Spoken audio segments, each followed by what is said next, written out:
On vit dans la télé, le globe s'est fêlé. Ils servent de l'emballer, mais en vrai c'est la mêlée. On se prend à espérer de choses simples, mais leur machine a peur. Se mise en branle, tout ça pour les dérégler. Les crises sans cicatrice, terreur dans la matrice. Ils disent qu'une vie de plus à New York, Paris, Londres ou Madrid. Alors c'est comme ça, une échelle dans la peine. On aime ces catastrophes quand des gens manquent à l'appel. Je pense que c'est le goût amer de septembre 2001 et des guerres qui ont suivi. Mon état personnel aussi, j'étais pas dans la meilleure forme. J'ai traversé des années très compliquées au début des années 2000, une forme de dépression. Tout ça conjugué, tu as un désir que les choses aillent mieux, tu veux du changement, tu veux revoir des couleurs, tu veux arrêter de penser à ça. Et ce morceau, il était pour sortir tout ce qu'il y avait de mauvais. Je dis à Jo, j'ai écrit un couplet qui est sur l'état du monde, sur un truc, j'en ai marre de tous ces trucs de guerre. Est-ce que tu serais d'accord de venir dessus? C'est sur mon album solo. Et il m'a dit ouais, pas de souci. Il l'a écrit dans la foulée, on l'a posé dans le studio B, vraiment en comité restreint. Regarde ma terre en pleurs, mais les choses ici prennent une telle ampleur. Les fils partent avant les pères, il y a trop de mères en sueur. Il y a un côté très hypnotique au morceau et assez vide aussi dans les fréquences pour que les paroles, les mixer avec les paroles assez fortes. Grosse difficulté à l'insérer dans une tournée. On l'a inséré dans la tournée saison 5. Déjà, moi, j'avais du mal à me retourner parce qu'il y a certains passages du clip où il y a des gamins. Ça me faisait planter, j'accrochais sur les paroles quand je voyais. J'avais du mal à regarder le clip et on s'est aperçu, les gens pleuraient pendant le morceau, et vraiment pleurer. Le clip est extrêmement dur, et en fait, on s'apercevait que dans le spectacle, après, on avait du mal. On mettait 5-6 morceaux à revenir dans un concert d'Ayam. On a joué le temps d'une tournée, et puis après l'Égypte, on a plus réussi à le placer dans un spectacle. La violence quotidienne, tant de gosses pauvres.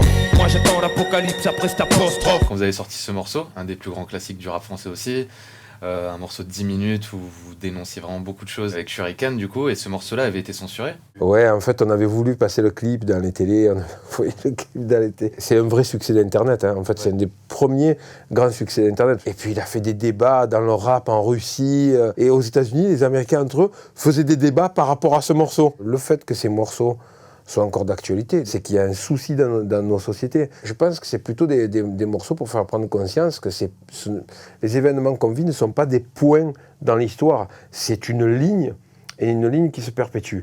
Et c'est chaque fois à la nouvelle génération d'arriver d'en être consciente et de changer les choses. Les choses peuvent changer, elles ne peuvent pas changer brutalement. Voilà pourquoi on fait des morceaux. Moi, je suis persuadé que les révolutions violentes n'aboutissent qu'au contraire de l'objectif qui est fixé au départ. Finalement conscient qu'ici on n'est que locataire. Tu parles d'une location, regarde un peu ce qu'on en a fait. Quand le vieux fera l'état des lieux, on fera une croix sur la caution. C'est un sujet qui nous tient à cœur, et pareil sur les virus et les vaccins qui font partie des problèmes écologiques. Il y a une parole de rédacteur en chef de The Lancet, qui s'appelle Richard Horton, a dit « Nous ne sommes pas dans une pandémie, nous sommes dans une syndémie ».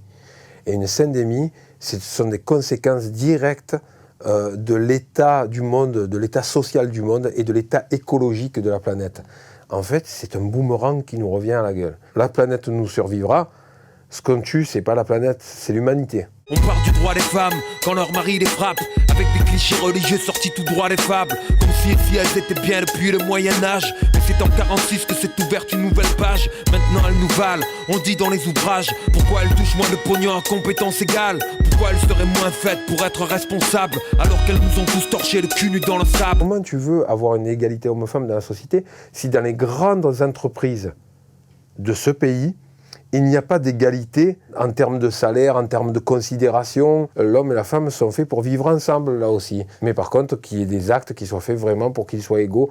Or, on est très loin du compte. Les comptes sous faux nom, ils prétendent agir au nom de la liberté, mais c'est la monarchie du pognon. Le monde va vite et il y a des gens qui sont aux manettes de grandes industries high-tech qui l'accélèrent. J'ai une phrase dans le nouveau morceau qui dit « Le système du capital tiendra si les plats posés sur la table ont un partage juste.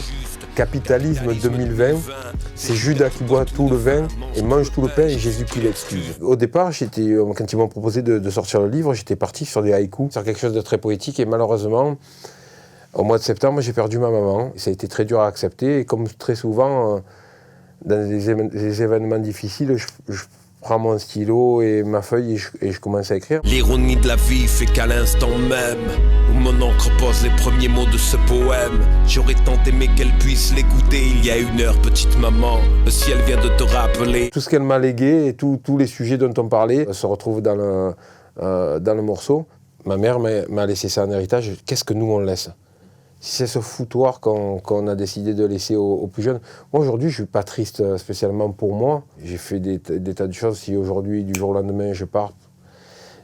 Mais il y en a d'autres qui vivent leurs plus belles années et que l'appétit de certains est en train d'obscurcir.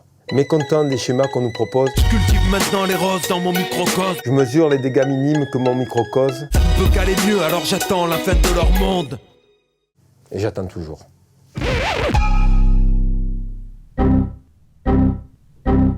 Colmini.